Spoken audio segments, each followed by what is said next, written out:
You're not afraid to start. You're afraid to start and fail to finish again because this won't be the first time. There's a feeling. Your hands are literally reaching to take the first step, but something inside you stops you for no reason.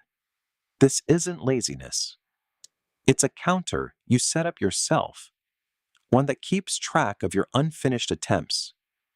And every new start feels heavier than the last, not because the task is harder, but because the counter is no longer at zero. Think honestly, how many times this year have you already started fresh on Monday? A new habit of saving money, a new project meant to become a source of income, a plan that's been sitting in your phone's notes for 3, maybe 6 months. Open it right now in your head. How many items on it have you completed? If it's 0 or 1, this video is about you. Here's what's actually happening. Every unfinished attempt doesn't just disappear without a trace. It settles somewhere inside as a small piece of evidence. I failed again this time. And the next time an idea for something new comes up, whether it's investing, your own project, or just saving part of your income, you don't approach the start with a clean slate. You approach it carrying this counter. So it seems like the problem isn't the specific task. It's not about investing, not about the savings habit, not about the project.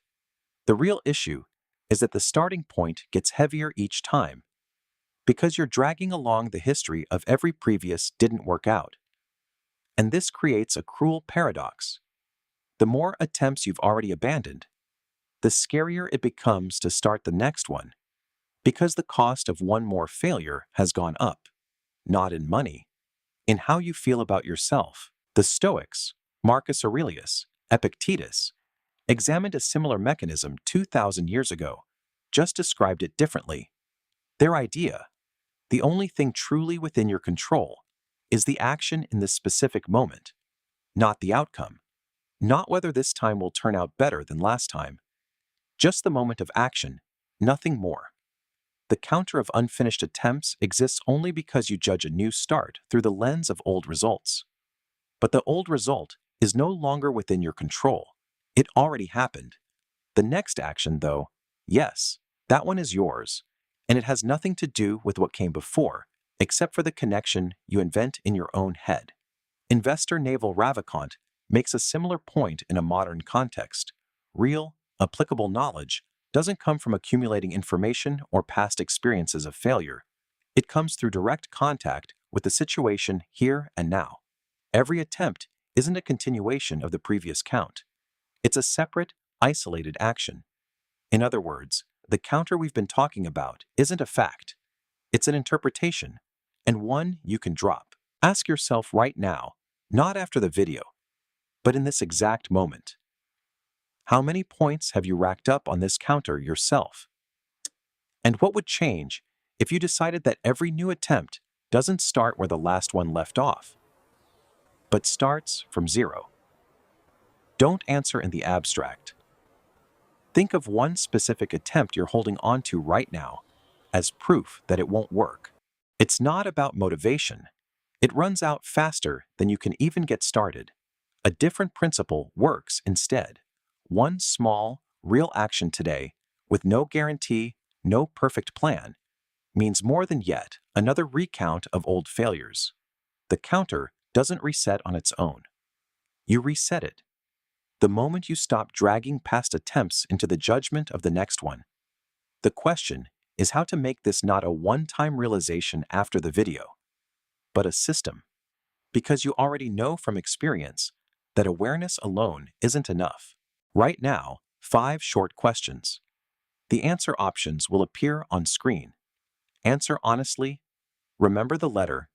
We'll add it up at the end. When you abandon something you've started, what happens most often? How do you decide whether to start something new? Imagine no one will ever know about this attempt. Would it be easier to start? What's the first thing that comes to mind when you think about a new attempt? What's harder for you? Not starting or not quitting? Counted which letter came up most? Here's what it means. Mostly A. Perfectionism. All or nothing. The rule is simple. The first version is always a draft, and that's normal by default. Mostly B. Dependence on other people's judgment. For the first few weeks of anything new, do it with zero witnesses, no updates, no posts, until it becomes stable. Mostly C. No system, only motivation. Replace inspiration with one small, boring ritual you do regardless of how you feel. Mostly D. The counter has become part of your identity. Start every attempt with a simple statement. This attempt is separate from the previous ones. It has no history. If you recognized yourself in one of these, drop the letter in the comments below. Next video, we'll break down whichever pattern gets the most responses. And if this video made you think, hit like and subscribe. It genuinely helps more people find this. You just did the thing this video was about. You didn't put the realization off for later. You went through it right now, in just a few minutes. Remember how we started? Your hands reach to take the first step, and something inside stops you for no reason. That something isn't laziness, isn't weakness. It's just numbers on a counter you set up for yourself. And here's what matters. The counter doesn't reset with one nice phrase, like, I get it now. It resets every time you take a small, imperfect, real action, knowing your pattern, instead of fighting it blindly. The Stoics said, the only thing in your power is this moment. Not the outcome, not a guarantee, not whether this time will turn out better than last time. Just the action itself. Everything else is a counter you carry in your head, not a fact about the real world. The next attempt you start, today, tomorrow, an hour from now, isn't a continuation of every previous didn't work out. It's separate, isolated, its own. The counter is already a little quieter than it was 8 minutes ago. What happens next is up to you.